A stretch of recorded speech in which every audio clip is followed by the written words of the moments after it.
January, typically the dumping ground for studios' uncertain movie projects. But that doesn't mean that every movie released in the first month of the year is trash. In the past several years, we've had some surprisingly fun entries. So is the new chimp-themed horror Primate going to be one of those good releases, or should it just be put out of its misery? After returning home to Hawaii for summer break, Lucy and her friends Kate, Hannah, and Kate's older brother Nick decide to throw a pool party to take advantage of an empty house after Lucy's father is called away for work. Unbeknownst to them, the family's pet chimpanzee Ben is bitten by a rabid animal, transforming the gentle chimp into a ferocious adversary. This 89-minute horror knows exactly what it is and what it wants to accomplish.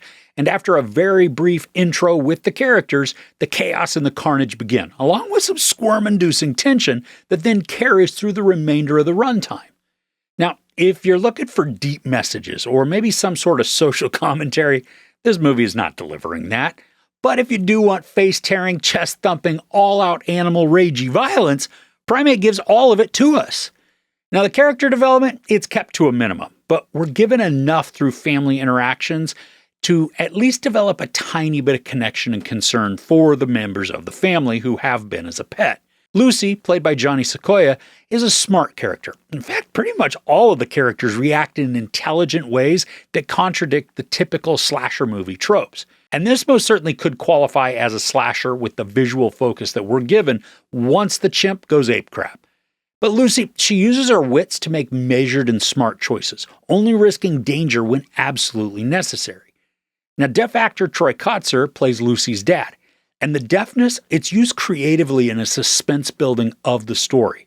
When we're watching sequences through his perspective, or maybe when he is the central figure, the sound fades out, leaving us with absolute silence. Now, thankfully, the movie uses this consistently, so it never seems abrupt or gimmicky. But instead, the lack of sound is actually utilized as a device that propels the story forward in some exciting ways. It's also awesome to watch the actor get to be just extremely physical, showcasing a bit of hidden old man strength that we've seen in recent movies from like Nobody or even John Wick. Now, with the violence that I had mentioned earlier, this movie is very much in the vein of slasher films, where the camera lingers on a gnarly kill. And because this particular villain is a raging animal, the savagery, it is horrifying to watch in the best way possible. The practical effects work to create a very real sense of tearing flesh and breaking bones. The anguish some of the characters endure transfers through the screen and just was making me writhe a bit in my seat. And the camera also doesn't shy away from showing us the gore. There are one or two moments where we don't see the full level of violence being inflicted, but for the majority of the attacks, we are treated to some gruesome bloodshed.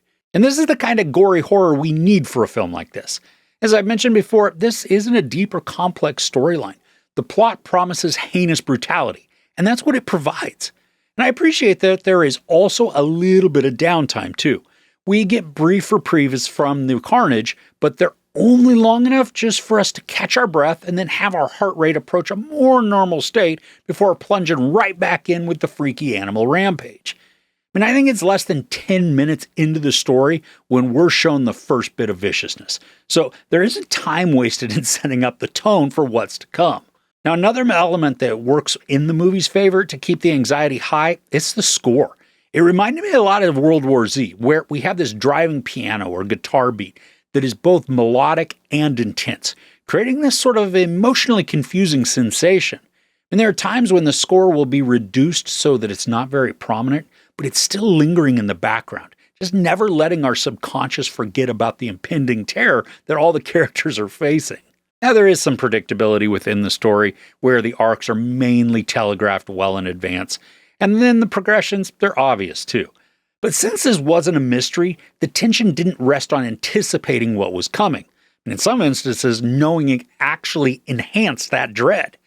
Also, for a bit of this, you're gonna need to suspend disbelief. Now, maybe it's because of all the animal's actions or some of its behaviors, but because a pet chimp really did rip the face off its owner and then went ham on another person in real life, I guess you don't have to suspend that much disbelief just to accept what we see that can happen on screen. So while studios may choose January to offload the stories they perceive as turkeys, Primate is a ruthless horror that solidly delivers the chills, terror, and ghastliness a good slasher should.